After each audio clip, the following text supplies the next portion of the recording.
Oke, baik. Assalamualaikum warahmatullahi wabarakatuh. Perkenalkan, kami dari kelompok 3. Di sini kami akan mempresentasikan tugas besar manajemen produk, yakni salah satu produk UMKM Shop Iga Abah. Sebelumnya, perkenalkan, saya Alfa Fikri Suari dengan nomor NIM 6704220100 dan juga rekan saya. Muhammad Raka Atala dengan nomor NIM 67042220092. Oke, langsung saja. Di sini kami telah menganalisis pasar, yaitu di dalamnya kami menganalisis tren dan juga kebutuhan dan preferensi pelanggan. Jadi, penjualan Shop Iga Abah konsisten mengalami peningkatan setiap tahunnya dan menjadi salah satu UMKM dengan core produk berupa Shop Iga terbaik di wilayah Sukamenak dan sekitarnya. Sukamenak ini berada di wilayah Kabupaten Bandung, dekat dengan Kopo. Shop Iga Abah akan semakin dikenal apabila melakukan rebranding secara digital khususnya melalui media sosial.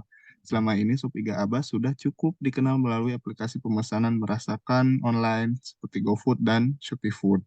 Kebutuhan dan preferensi pelanggan. Pelanggan biasanya mencari Shop Iga Abah sebagai kebutuhan makanan mereka setiap harinya. Kualitas bahan baku dan racikan rempah-rempah yang berkualitas menjadikan Shop Iga Abah menjadi salah satu rumah makan yang digemari pelanggan. Lalu selanjutnya ada segmen pasar potensial dan target audience. Nah, untuk segmentasi pasar potensial dan target audiensnya diantaranya ialah melalui pasar online dengan cara memanfaatkan platform e-commerce seperti GrabFood, GoFood, dan SufiFood dan media sosial untuk menjangkau target audiens yang lebih luas di wilayah Kabupaten dan Kota Bandung. Lalu yang selanjutnya memberikan informasi yang jelas tentang produk dan kemasan yang menarik untuk menarik perhatian pelanggan dengan berbagai varian menu yang ada.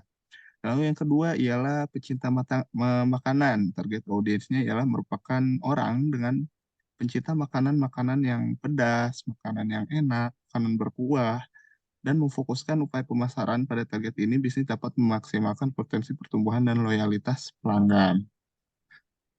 Lalu ada pengembangan konsep produk.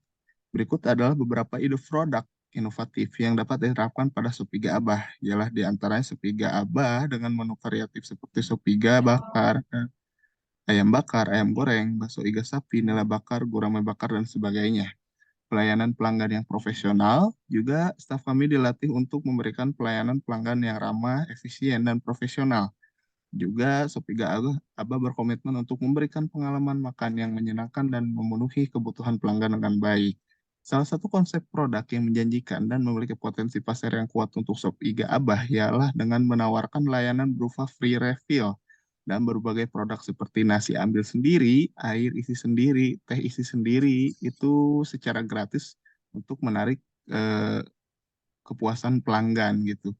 Lalu selanjutnya memperbanyak varian menu dari sop iga abah seperti bakso iga parasmanan, sambal iga bakar, dan yang lainnya. Hal ini tentu akan menarik perhatian konsumen dikarenakan konsumen mendapat pelayanan serta experience yang berbeda dari rumah makan yang biasanya. Dengan kombinasi dan kompetensi dasar dan tingkat lanjutan ini, sop iga abah menjadi unggul dalam kualitas cita rasa makanan, variasi pilihan menu yang beragam, pelayanan pelanggan yang profesional, kebersihan dan keamanan yang tinggi. Keunggulan ini memberikan nilai tambah bagi kami dan menjadi keunggulan untuk bersaing di pasar, khususnya untuk Shop Hingga Abah gitu. Lalu identifikasi target pasar dari segi segmentasi sendiri berdasarkan demografi ini melalui usia itu relatif untuk dewasa, jenis kelamin, dan juga untuk jenis kelaminnya itu semua gender, pendapatannya itu tergolong kepada menengah ke bawah dan lokasi geografisnya berada di wilayah perkotaan, khususnya Kota Bandung dan Kabupaten Bandung. Berdasarkan gaya hidup juga, segmentasi dapat dilakukan melalui gaya hidup pelanggan seperti vegetarian, penggemar makanan pedas, atau mereka yang mencari hidangan sehat. Hal ini memungkinkan untuk menawarkan varian menu sop iga yang sesuai dengan preferensi konsumen. Lalu ada targeting. Setelah melakukan segmentasi, bisnis Sopiga Abah dapat menentukan target pasar yang paling menjanjikan dan relevan. Misalnya target pasar yang dituju ialah berupa pecinta makanan tradisional Indonesia dengan minat dan hidangan Sopiga yang otentik dan lezat. Dengan memfokuskan upaya pemasaran pada target ini, pasar ini bisnis dapat memaksimalkan potensi pertumbuhan dan loyalitas pelanggan khususnya bagi Sopiga itu sendiri. Mungkin sekian dari saya, selanjutnya akan disampaikan oleh rekan saya Muhammad Rakatal. Terima kasih. Oke, Kemudian di sini ada produk, ada posisi produk, strategi harga saluran, dan komunikasi pemasaran. Eh, Satu, posisi produk. Sop iga abah terbuat dari bahan-bahan yang berkualitas premium. Hal ini akan dapat menjadi nilai plus bagi penjualan. Kemudian ada strategi harga. Sop iga abah menetapkan harga yang merakyat dan terjangkau. Dapat dikatakan murah dan menargetkan pelanggan dengan pendapatan menengah ke bawah. Kemudian ada saluran distribusi. Sop iga abah dipasarkan melalui offline store yang beralamat di Sukamenak dan dapat diakses melalui online aplikasi GoFood, GrabFood, dan ShopeeFood. Kemudian ada komunikasi pemasaran yang efektif. Rencana komunikasi dilakukan di sosial media dengan membuat konten dan siaran langsung mengenai keunggulan produk serta mengundang food vlogger untuk mereview produk dari Sop Iga Abah. Selanjutnya. Kemudian ada rencana peluncuran produk. Ada tiga tahap peluncuran produk.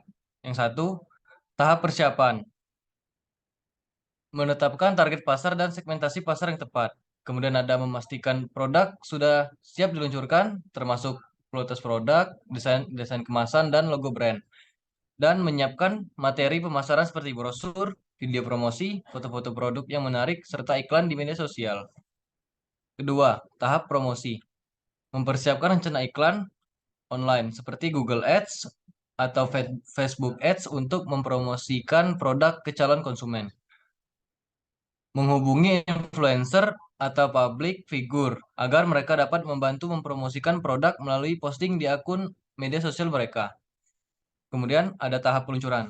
Melakukan peluncuran secara resmi di e-commerce dan juga mempromosikannya di media sosial Instagram atau TikTok. Next. Kemudian ada rencana ketersediaan stok produk, persiapan materi pemasaran dan pelatihan tim penjualan. Tahap pertama adalah stok barang. Mempersiapkan stok barang yang cukup untuk memenuhi permintaan konsumen selama periode peluncuran. Berkomunikasi dengan supplier untuk menjamin bahwa pasokannya akan sesuai dengan jumlah permintaan dari konsumen. Kemudian tahap kedua adalah persiapan tim penjualan. Melakukan pelatihan kepada tim penjualan mengenai fitur-fitur utama pada produk baru, sehingga mampu menjelaskan hal-hal detail dengan manfaatnya bagi calon pembeli. Kemudian ada memberikan tips cara menjual produk yang efektif dan menarik perhatian konsumen, sehingga mampu meningkatkan omset penjualan. Menyiapkan materi promosi seperti brosur dan kartu nama untuk mempermudah tim penjualan dalam menjelaskan fitur-fitur pada produk. Next.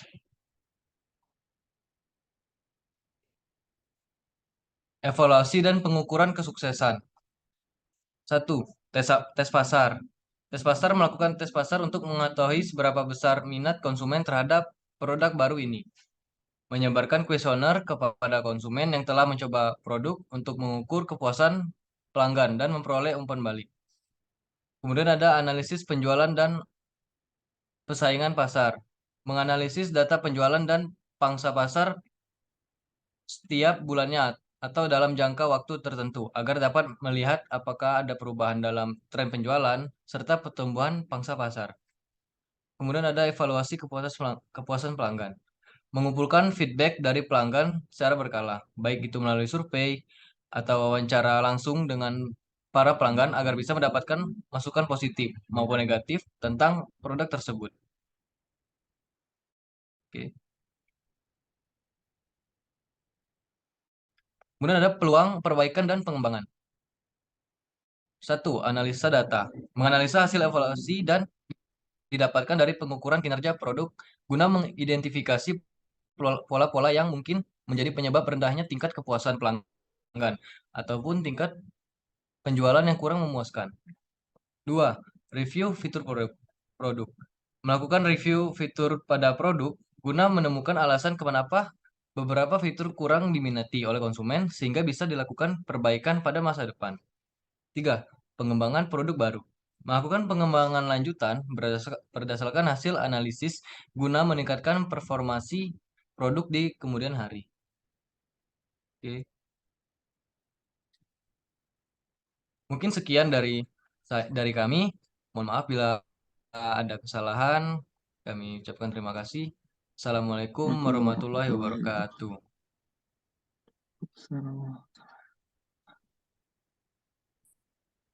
Oke, selesai.